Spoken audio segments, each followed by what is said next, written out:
Samwiri ekyokubiri essula y'omukago okutuuka ku y'ekkumi. Awo Dawudi n'akuŋŋaanya nate abasajja bonna abalonde aba Isirayiri 300,000. Sawudi n'agolokoka n'agenda n'abantu bonna abaali naye okuva ebbala Yuda okuggyayo ssanduuko ya Katonda okugirinyisa, eyitibwa erinnya lyennyini, erinnya lya Mukama ow'Eggye atuula ku bakerubi. Ne bateeka ssanduuko ya Katonda ku ggaali empya, ne bagijja mu nnyumba ya Abinadaabu yali ku lusozi. Uza ne Akiyo batabani ba Abinadaabu be baagoba eggaali empya. Ne bagijja mu nnyumba ya Abinadaabu yali ku lusozi n'essanduuko ya Katonda. Akiyo n'akulembera ssanduuko. Dawudi n'ennyumba yonna eya Isirayiri ne bakubira mu maaso ga Mukama ebintu eby'emiberosi eby'engeri zonna, n'ennanga, n'entongooli, n'ebitaasa, n'ensaasi, n'ebisaala.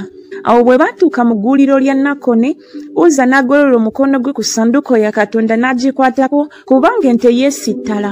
Obusungu bwa Mukama ne bubuubuuka ku Uza, Katonda n'amukubira eyo olw'ekyonoono kye, n'afiira awo awali ssanduuko ya Katonda.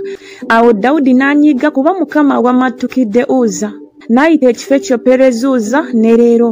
Dawudi n'atya Mukama ku lunaku olwo, n'ayogera nti essanduuko ya Mukama erijja etya gye ndi. Awo Dawudi n'atayagala kujjulula ssanduuko ya Mukama okugireeta gy'ali mu kibuga kya Dawudi, naye Dawudi n'agikyamya n'agiyingiza mu nnyumba ya Obededomu Omugitti. Awo essanduuko ya Mukama n'emala emyezi 3 mu nnyumba ya Obededomu Omugitti. Mukama n'awa omukisa Obededomu n'ennyumba ye yonna. Awo ne babuulira kabaka Dawudi nti Mukama awadde omukisa ennyumba ya Obededomu n'ebibye byonna olw'essanduuko ya Katonda. Dawudi n'agenda n'aggya essanduuko ya Katonda mu nnyumba ya Obededomu n'agirinyisa mu kibuga kya Dawudi ng'asanyuka. Awo olwatuuka abaasitula essanduuko ya Mukama bwe baali batambudde ebigere 6, n'awaayo ente n'ekyassava. Dawudi n'azinira mu maaso ga Mukama n'amaanyi ge gonna, era Dawudi nga yeesibye ekkanzu eya bafuta. Awo Dawudi n'ennyumba yonna eya Isirayiri ne balinyisa essanduuko ya Mukama nga boogerera waggulu era nga bafuuwa ekkondeere. Awo olwatuuka essanduuko ya Mukama bwe yali ng'eyingira mu kibuga kya Dawudi, Mikali muwala wa Sawulo n'alingiza mu ddirisa n'alaba kabaka Dawudi ng'abuuka ng'azinira mu maaso ga Mukama, n'amunyoma mu mutima gwe. Ne bayingiza essanduuko ya Mukama ne bagiteeka mu kifo kyayo wakati mu weema Dawudi gye yali agizimbidde. Dawudi n'awaayo ebiweebwayo ebyokebwa n'ebiweebwayo olw'emirembe mu maaso ga Mukama. Awo Dawudi bwe yali amaze okuwaayo ekiweebwayo ekyokebwa n'ebiweebwayo olw'emirembe, n'asabira abantu omukisa mu linnya lya Mukama ow'Eggye. N'agabira abantu bonna, ekibiina kyonna ekya Isirayiri, abasajja n'abakazi, buli muntu omugaati n'omugabo gw'ennyama n'ekitole ky'ezabbibu enkalu. Awo abantu bonna ne baddayo buli muntu mu nnyumba ye. Awo Dawudi n'akomawo okusabira ab'omu nnyumba ye omukisa. Awo Mikali muwala wa Sawulo n'afuluma okusisinkana ne Dawudi n'ayogera nti kabaka wa Isirayiri ng'abadde wa kitiibwa leero, eyeebikulidde leero mu maaso g'abazaana b'abaddu be, ng'omu ku basajja bataliiko kye bagasa bwe yeebikkula ng'atalina nsonyi. Dawudi n'agamba Mikali nti kyabadde mu maaso ga Mukama eyannonda okusinga kitaawo n'okusinga ennyumba ye yonna, okunfuula omukulu w'abantu ba Mukama owa Isirayiri. Kyennaavanga nzanyira mu maaso ga Mukama, era neeyongeranga okwetoowaza okukirawo, era n'abanga nnyomebwa mu maaso gange nze, naye abazaana b'oyogeddeko abo balinzisaamu ekitiibwa. Mikali muwala wa Sawulo n'atazaala mwana okutuusa ku lunaku kwe yafiira.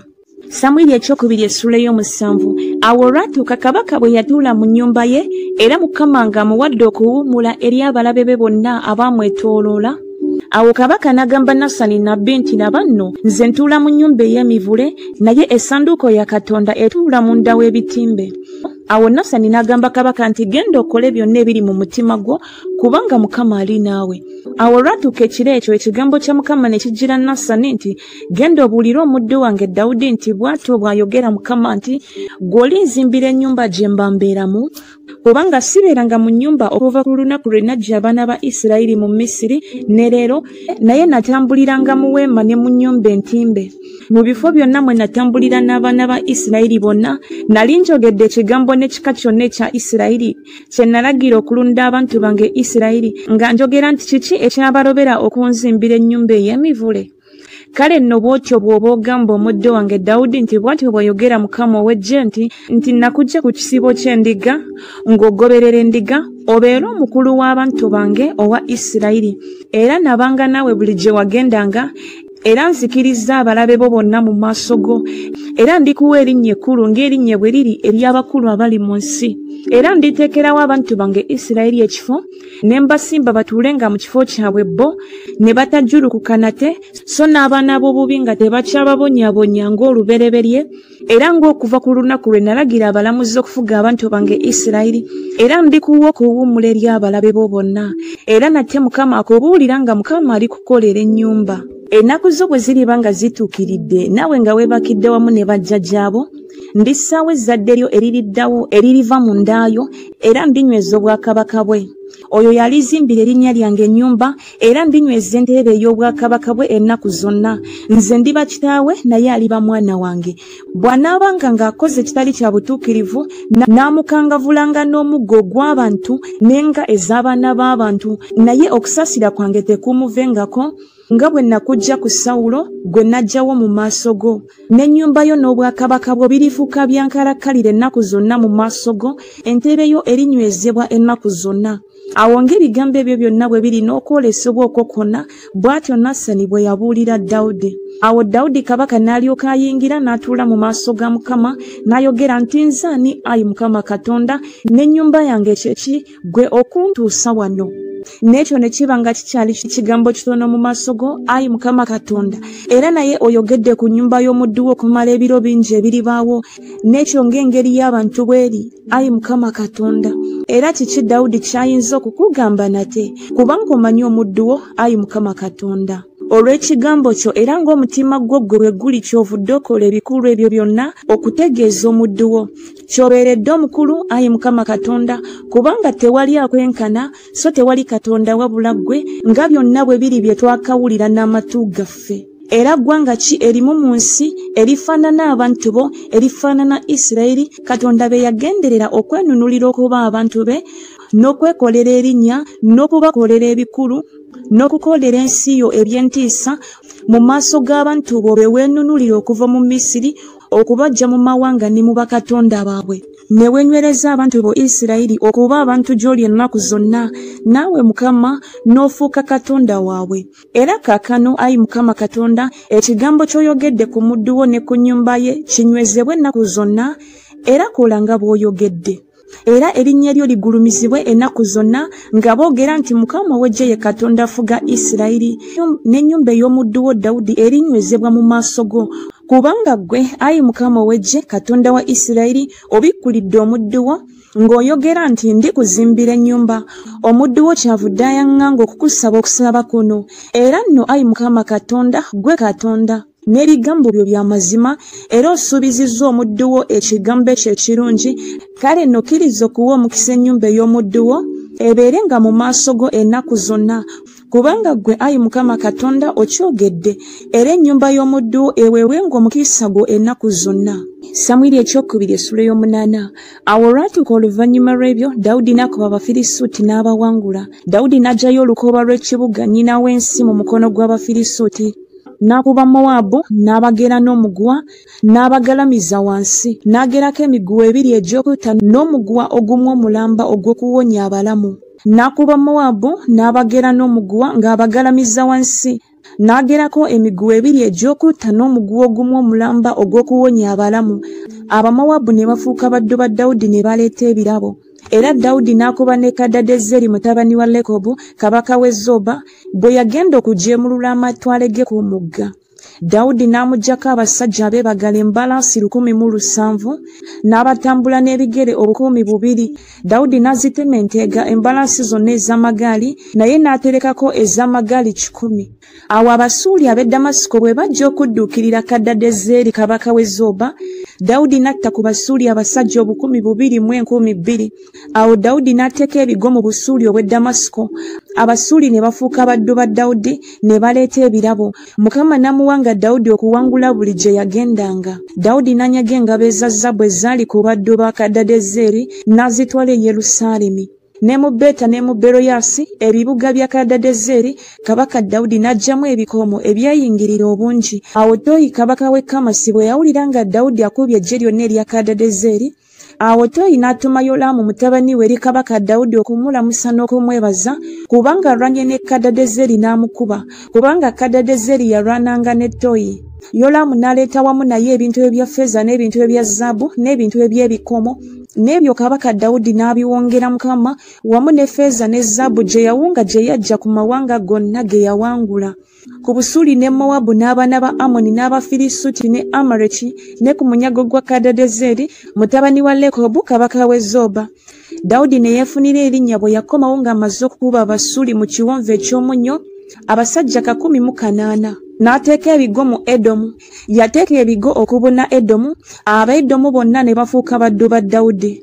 Mukama n'amuwanga Dawudi okuwangula buli gye yagendanga. Awo Dawudi n'afuga Isirayiri yenna. Dawudi n'asalira abantu be bonna emisango gya nsonga era gya mazima. Ne Yowabu mutabani wa Zeruyiya ye yali omukulu w'eggye, ne Yekosafaati mutabani wa Akirudi ye yali omujjukiza. Ne Zadoki mutabani wa Akitubu ne Akimereki mutabani wa Abiyasali be baali bakabona, ne Seroya ye yali omuwandiisi, ne Benaya mutabani wa Yekoyada ye yali omukulu w'Abakeresi n'Abaperesi, ne batabani ba Dawudi be baali abakulu. Samwiri ekyokubiri essuula 9. Dawudi n'ayogera nti wakyali asigaddeyo ku nnyumba ya Sawulo, mukole ebyekisa ku lwa Yonasaani. Awo waliyo ku nnyumba ya Sawulo omuddu erinnya lye Ziba, ne bamuyita eri Dawudi. Kabaka n'amugamba nti gwe Ziba, n'ayogera nti omuddu wo ye wuuyo. Kabaka n'ayogera nti tewakyali wa nnyumba ya Sawulo, mukole ebyekisa kya Katonda. Ziba n'agamba kabaka nti wakyaliyo omwana wa Yonasaani eyalemala ebigere. Kabaka n'amugamba nti ali ludda wa? Ziba n'agamba kabaka nti laba ali mu nnyumba ya Makiri mutabani wa Amiyeri mu Lodebaali. Awo kabaka Dawudi n'atuma n'amugya mu nnyumba ya Makiri mutabani wa Amiyeri mu Lodebaali. Awo Mefibosesi mutabani wa Yonasaani mutabani wa Sawulo n'ajja eri Dawudi n'avuunama amaaso ge ne yeeyanza. Dawudi n'ayogera nti Mefibosesi, n'addamu nti laba omuddu wo. Dawudi n'amugamba nti totya, kubanga siireme kukukola bya kisa ku lwa Yonasaani kitaawo, era ndikuddiza ebyalo byonna ebya Sawulo jjajjaawo, era onoolyanga emmere ku mmeeza yange ennaku zonna. Ne yeeyanza n'ayogera nti omuddu wo y'ani ggwe okutunuulira embwa enfunga nze bwe ndi. Awo kabaka n'ayita Ziba omuddu wa Sawulo n'amugamba nti byonna ebyabanga ebya Sawulo n'ennyumba ye yonna mbiwadde omwana wa mukama wo. Naawe onoomulimiranga ettaka gwe ne batabani bo n'abaddu bo, era onooyingizanga ebibala omwana wa mukama wo abenga ne by'anaalyanga. Naye Mefibosesi omwana wa mukama wo anaalyanga emmere ennaku zonna ku mmeeza yange. Era Ziba yalina abaana 15 n'abaddu 20. Awo Ziba n'agamba kabaka nti mukama wange kabaka nga bw'alagidde omuddu we, bw'atyo omuddu wo bw'anaakolanga. Mefibosesi bwe yayogera kabaka anaalyanga ku mmeeza yange ng'omu ku baana ba kabaka. Era Mefibosesi yalina omwana omuto omulenzi erinnya lye Mika, ne bonna abaabeera mu nnyumba ya Ziba baali baddu ba Mefibosesi. Awo Mefibosesi n'abeera mu Yerusaalemi kubanga yalyanga bulijjo ku mmeeza ya kabaka, era yalemala ebigere bye byombi. Samwiri ekyokubiri essuula 10. Awo olwatuuka oluvannyuma lw'ebyo kabaka w'abaana ba Amoni n'afa, Kanuni mutabani we n'afuga mu kifo kye. Dawudi n'ayogera nti n'akola Kanuni mutabani wa Nakisi ebyekisa nga kitaawe bwe yankola ebyekisa. Awo Dawudi n'atuma abaddu be okumukungubagiza olwa kitaawe. Abaddu ba Dawudi ne batuuka mu nsi ey'abaana ba Amoni. Naye abakulu b'abaana ba Amoni ne bagamba Kanuni mukama waabwe nti olowooza nga Dawudi amussamu ekitiibwa kitaawo n'akutumira abo okukukungubagiza? Dawudi takutumidde baddu be okukebera ekibuga n'okukiketta n'okukimenya? Awo Kanuni n'atwala abaddu ba Dawudi n'abamwako ekitundu ky'ebirevu byabwe n'abasalira ebyambalo byabwe wakati okukoma ku matako gaabwe n'abasindika. Awo bwe bakibuulira Dawudi n'atuma okubasisinkana kubanga abasajja abo ne bakwatibwa nnyo ensonyi. Kabaka n'ayogera nti mubeere Yeriko ebirevu byammwe bimale okukula mulyoke mukomewo. Awo abaana ba Amoni bwe baalaba Dawudi nga batamiddwa, abaana ba Amoni ne batuma ne bagulirira Abasuuli ab'e Besulekobu n'Abasuuli ab'e Zoba abatambula n'ebigere 200, ne kabaka w'e Maaka ng'alina abasajja 1,000 n'abasajja b'e Tobu abasajja 1,000. Awo Dawudi bwe yakiwulira n'atuma Yowabu n'eggye lyonna ery'abasajja ab'amaanyi. Awo abaana ba Amoni ne bafuluma ne basimba ennyiriri awayingirirwa mu mulyango. n'Abasuuli ab'e Zoba n'ab'e Lekobu n'abasajja ab'e Tobu ne Makka baali bokka ku ttale. Awo Yowaabu bwe yalaba olutalo nga luli mu maaso ge n'ennyuma we, n'ayawulamu abasajja bonna aba Isirayiri abalonde n'abasimba ennyiriri okwolekera Abasuuli. Abantu bonna abalala n'abakwasa mu mukono gwa Abisaayi muganda we, n'abasimba ennyiriri okwolekera abaana ba Amoni. N'ayogera nti, Abasuuli bwe banannema, kale ggwe onombeera, naye abaana ba Amoni bwe banaakulema, kale najja ne nkuyamba. Ddamu amaanyi twelage obusajja olw'abantu baffe n'olw'ekibuga kya Katonda waffe, era Mukama akole nga bw'asiima. Awo Yowaabu n'abantu abali naye ne basembera ku lutalo okulwana n'Abasuuli, ne badduka mu maaso ge. Awo abaana ba Amoni bwe baalaba Abasuuli nga badduse, era nabo ne badduka mu maaso ga Abisaayi, ne bayingira mu kibuga. Awo Yowaabu n'alyoka ava ku baana ba Amoni n'addayo n'ajja e Yerusaalemi. Awo Abasuuli bwe baalaba nga bagobeddwa mu maaso ga Isirayiri ne bakuŋŋaana. Awo Kadadezeri n'atuma n'aggyayo Abasuuli abaali emitala w'omugga, ne bajja e Keramu, Sobaki omukulu w'eggye lya Kadadezeri ng'abakulembedde.